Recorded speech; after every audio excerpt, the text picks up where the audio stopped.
ಬಿಳಿಸುಳಿ ರೋಗದ ವೀಕ್ಷಣೆಗೆ ವಿಜ್ಞಾನಿಗಳ ತಂಡ ಆಗಮಿಸಿತು.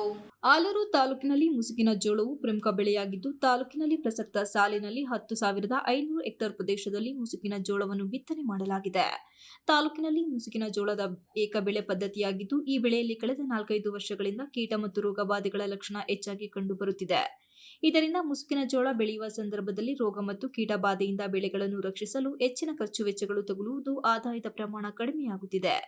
ಈ ಸಮಸ್ಯೆ ಒಂದು ಕಡೆಯಾದರೆ, ಪ್ರಸಕ್ತ ಸಾಲಿನಲ್ಲಿ ಜೋಳಕ್ಕೆ ಹೊಸ ರೋಗ ಪ್ರಾರಂಭವಾಗಿದ್ದು, ಇದರಿಂದ ರೈತ ಚಿಂತಾಗ್ರಸ್ತನಾಗಿದ್ದಾನೆ. ಈ ವರ್ಷ ಹೊಸದಾಗಿ ಪ್ರಾರಂಭವಾಗಿರುವ ರೋಗವನ್ನು ಕೃಷಿ ಅಧಿಕಾರಿಗಳು ಮತ್ತು ವಿಜ್ಞಾನಿಗಳು ಕೇದಿಗೆ ರೋಗ ಮತ್ತು ಬಿಳಿಸುಳಿ ರೋಗ, ಶಿಲೀಂಧ್ರ ರೋಗ ಎಂದು ಪತ್ತೆ ಹಚ್ಚಿದ್ದಾರೆ. ಈ ರೋಗ ಲಕ್ಷಣವು ಜೋಳಗಳನ್ನು ಬಿತ್ತನೆ ಮಾಡಿದ 15 ದಿನಗಳ ಬೆಳೆಯಲ್ಲಿ ಕಂಡುಬರುತ್ತಿದೆ. ಈ ರೋಗವು ಜೋಳದ ಬೆಳೆಯಲ್ಲಿ ಈ ಹಿಂದೆಯೂ ಕಂಡುಬಂದಿಲ್ಲ.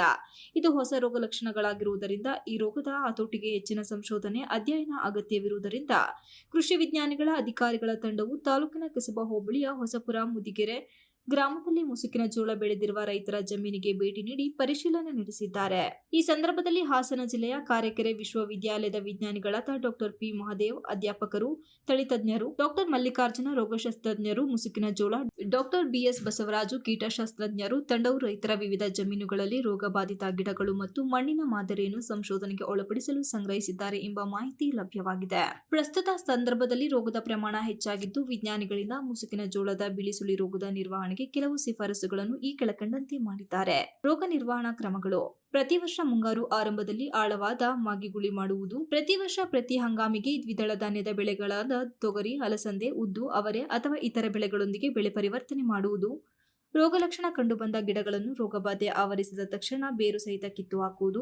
ಆಲೂರು ತಾಲೂಕಿನಲ್ಲಿ ಮುಸುಕಿನ ಜೋಳವನ್ನು ಬಹುತೇಕ ರೈತರು ಏಕ ಬೆಳೆಯಾಗಿ, ಅಂದರೆ 4-5 ವರ್ಷಗಳಿಂದ ನಿರಂತರವಾಗಿ ಒಂದೇ ಜಮೀನಿನಲ್ಲಿ ಮುಸುಕಿನ ಜೋಳವನ್ನು ಪ್ರತಿ ವರ್ಷ ಬೆಳೆಯುತ್ತಿರುವುದು ರೋಗದ ತೀವ್ರತೆಗೆ ಪ್ರಮುಖ ಕಾರಣವಾಗಿದೆ. ಜೊತೆಗೆ ತಂಪಾದ ವಾತಾವರಣ ಕೂಡ ರೋಗದ ಉಲ್ಬಣಕ್ಕೆ ಸಹಕಾರಿಯಾಗಿದೆ ಎಂದು ವಿಜ್ಞಾನಿಗಳು ಅಭಿಪ್ರಾಯ ವ್ಯಕ್ತಪಡಿಸಿದ್ದಾರೆ. ಈ ಸಂದರ್ಭದಲ್ಲಿ ಆಲೂರು ಕೃಷಿ ಇಲಾಖೆಯ ಸಹಾಯಕ ನಿರ್ದೇಶಕ ಕೆಎಚ್ ರಮೇಶ್ ಕುಮಾರ್, ಸಕಲೇಶಪುರ ಉಪ ಕೃಷಿ ನಿರ್ದೇಶಕಿ ಕೋಕಿಲಾ, ಹಾಸನ ತಾಲೂಕು ಕೃಷಿ ಇಲಾಖೆ ಸಹಾಯಕ ನಿರ್ದೇಶಕ ಎಂಡಿ ಮನು, ಕೃಷಿ ಅಧಿಕಾರಿಗಳಾದ ಸಂಗೀತಾ, ನವೀನ್ ಕುಮಾರ್, ಮಹಾಂತೇಶ್, ರೈತರುಗಳಾದ ಧರ್ಮರಾಜ್, ಪದ್ಮರಾಜ್, ಜವರಯ್ಯ ಇತರರು ಉಪಸ್ಥಿತರಿದ್ದರು. Pradeep, TV 46 news Kannada, Aluru.